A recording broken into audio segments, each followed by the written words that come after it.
Assalamualaikum warahmatullahi wabarakatuh. Selamat pagi. Izin perkenalkan diri, nama saya Zaki Saifuddin, dengan NRP 1933 dari angkatan 2019. Di sini saya akan melaksanakan tugas lab X mikrobiologi pada blok genitourinary system dengan pembimbing saya Bu Meska.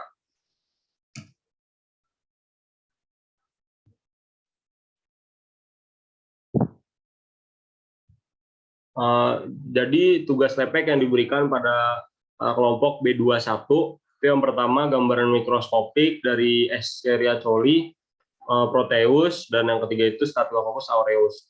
Berikutnya juga ada gambaran makroskopik dari Staphylococcus aureus. Lalu yang terakhir ada uji biokimia pada Staphylococcus aureus. Pertama di sini saya akan menjelaskan tentang Escherichia coli, di mana untuk bentuknya di sini akan menjelaskan dengan benzoasim, yaitu bentuk, susunan, warna, sifat, dan metode. Bentuknya Escherichia coli itu kokobasil dan dia tidak berspora. Kemudian susunannya itu tunggal, warnanya merah, lalu sifatnya itu bersifat gram negatif, dan metodenya itu diwarnai dengan metode pewarnaan gram. Kemudian di sini ada gambaran Proteus. Jadi saya juga akan menjelaskannya dengan benzoasim. Yang pertama itu bentuknya, jadi bentuk dari Proteus itu batang, kemudian berflagel peritrik, kemudian juga Proteus ini dia polimorf, lalu susunan itu berpasangan dan membentuk rantai. Kemudian untuk warnanya, warna dari Proteus ini merah, kemudian sifatnya itu Proteus bersifat gram negatif, dan diidentifikasinya dengan metode pewarnaan gram. Dan next. Berikutnya Staphylococcus aureus. Di sini saya juga melampirkan gambaran mikroskopik yang saya buat dari Staphylococcus aureus, di mana untuk saya identifikasi dengan metode benzoasim juga, di mana untuk bentuknya itu fokus atau bulat, kemudian untuk susunannya dia bulat bergerombol, jadi dia berkoloni itu seperti anggur, kelihatan mikroskopiknya. Kemudian diameter dari setiap fokusnya itu berkisar antara 1 sampai 4 mm, kemudian dia smooth. Lalu untuk warnanya itu ungu, kemudian untuk sifat Staphylococcus aureus ini gram positif. Kemudian diidentifikasinya juga masih sama dengan dua sebelumnya, yaitu dengan metode pewarnaan gram. Nah, kemudian di sini saya masuk dari gambaran makroskopik daripada Staphylococcus aureus. Yang pertama ada peragian manitor, di mana untuk peragian manitor ini itu ditanam di MSA, atau MSA ini adalah mannitol salt agar.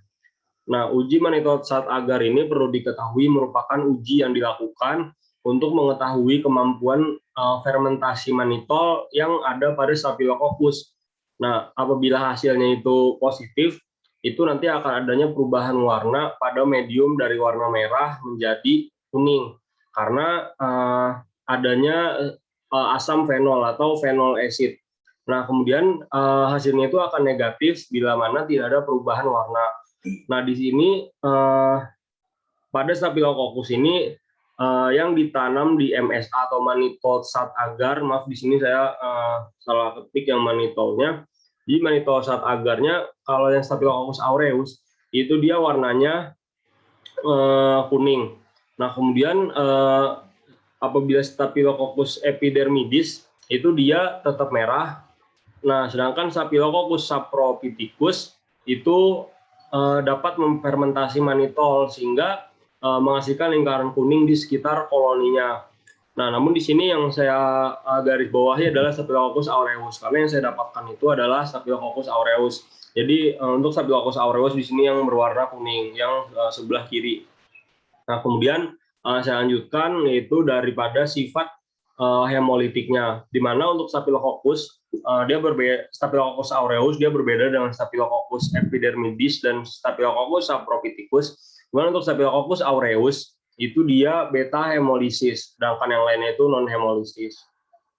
Jadi di sini untuk makroskopiknya daripada Staphylococcus aureus itu dia pada saat ditanam di monitor saat agar kuning, kemudian sifat hemolitiknya itu dia beta hemolisis. Kemudian uji biokimianya dari Staphylococcus aureus itu ada yang pertama ada tes koagulasi atau juga kadang-kadang disebut dengan uji koagulase. Nah, uji koagulase ini merupakan uji yang digunakan untuk mengetahui ada tidaknya enzim koagulase yang dihasilkan oleh Staphylococcus. Nah, hasil positif itu akan ditunjukkan apabila terbentuk gumpalan pada tabung. Nah, gumpalannya itu biasanya terdapat di bagian tabung yang bawahnya yang tertutup. Nah, kemudian koagulasi positif itu biasanya paling sering atau mayoritas itu ditemukan di jenis Staphylococcus aureus. Nah, tapi bukan berarti tidak ada hasil negatif pada Staphylococcus aureus. Kadang-kala beberapa Staphylococcus aureus itu menunjukkan hasil tes koagulasi atau uji koagulase yang negatif. Nah, untuk gambaran dari uji koagulase yang positif itu seperti gambar yang di atas, jadi menggumpal di ujung yang tertutup dari tabungnya.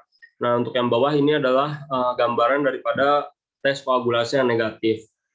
Kemudian saya lanjutkan ke uji Voges-Proskauer atau kadang disingkat dengan uji VP.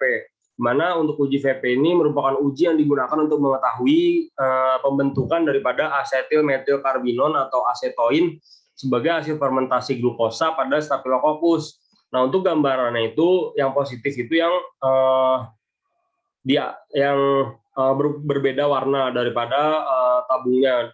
Sedangkan untuk yang negatif ini hanya yang berwarna kuning saja. Nah, di mana di atas ini ada warna kemerahan dan keunguan itu karena adanya hasil fermentasi glukosa yang dilakukan atau yang dihasilkan daripada Staphylococcus yang terdapat di tabung. Nah, untuk referensi yang saya ambil itu dari Jawets dan juga dari buku Ajar Mikrobiologi Kedokteran. Terima kasih. Mungkin sekian yang dapat saya sampaikan. Kurang lebihnya mohon maaf. Wassalamualaikum warahmatullahi wabarakatuh.